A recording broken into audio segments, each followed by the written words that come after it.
here for something off the shelf? Or do you need... Excuse me, Master Zhang. We were wondering if you'd heard of something called a Wonder Core. Of course I have. Sorry, who's asking? My name is Yunjin. Perhaps you don't know me, but I believe that you forged some weaponry for my father in the past, for stage use. Yunjin? Stage use? Oh, so you must be Miss Yoon. Sorry, my brain's finally caught up. It's not used to doing much beyond bashing a hammer all day. Everyone's heard of you, Miss Yoon. Even folks who don't make it to the opera all that often. Like myself. So, you're here to ask about Wonder Cores, huh? As it happens, I do know how to make them. Matter of fact, I made some for Lady Ningguang back when she was building the original Jade Chamber. The types of ore needed to make Wonder Cores are a little hard to come by. Lady Ningguang supplied them herself last time. I don't suppose you've brought any yourselves? No, we were gonna ask you what kinds of ore we need. Sure. Well, you'll need two kinds. Star Splinter Iron and Subrosium. If I remember correctly, Lady Ningguang sourced her Star Splinter Iron from the Mount Tianheng area. They say it resonates with visions. It could take some work, but if you stick with it, you'll find some eventually. As for this, I'm really not sure. Sorry. What I've heard is that the people around Mount Tianheng have some sort of magic trick that can pinpoint the location of the stuff. Of course, it's probably just hearsay. If you want my advice, start by looking for Star Splinter Iron around Mount Tianheng. And if you run into any locals, ask them a few questions about Subrosium. Mount Tianheng. Interestingly enough, the story of the divine damsel of devastation also takes place on that mountain. I hear the view there is quite spectacular. A favorite destination of the Adepti, in fact. Perhaps it can give me some inspiration. Let's not delay. We should head straight there.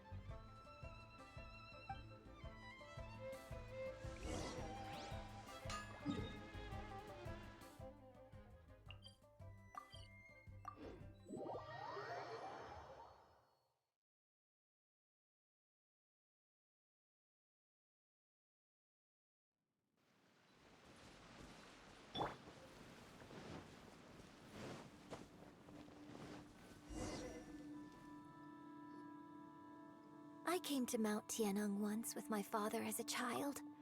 I remember it being such a long climb that I could barely feel my legs by the time we reached the top. This is quite a trip down memory lane for me. Look at these majestic, towering peaks and the gently flowing streams. It's like setting foot in paradise.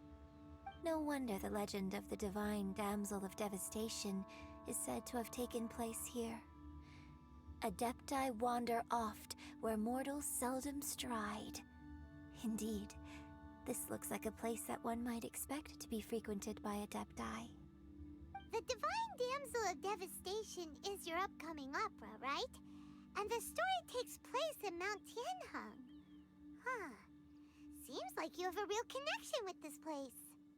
What's the story about, though? It's the story of a girl becoming a hero. Cool! A hero story? They're Paimon's favorite! The legend first arose in this area. It is said that there used to be a prosperous village on the mountain. In that village, there was a loving couple who were completely devoted to one another. One day, a terrifying monster appeared. The wife was out collecting herbs and was captured by the monster. Her husband was so distraught at the news that it broke his spirit and drove him to madness. The vile and vicious monster told the villagers, "If you want to live, you must sacrifice a child to me." What a nasty piece of work! Paimon sure hopes this monster gets put in its place! But the monster was so terrible and so strong that all within the village were terrified of it. They had no choice but to give in to the monster's demand. Just while they were discussing whose child would be given over to the monster, a little girl suddenly stood up and came forward. No! Don't do it, little girl! Unbeknownst to anybody else, she was concealing an exorcist's blade.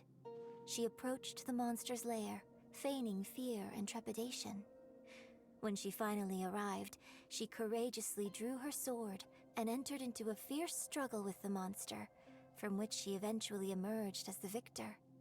Her extraordinary abilities drew the attention of the Adepti, and they took her as one of their own. Her story became the stuff of legends.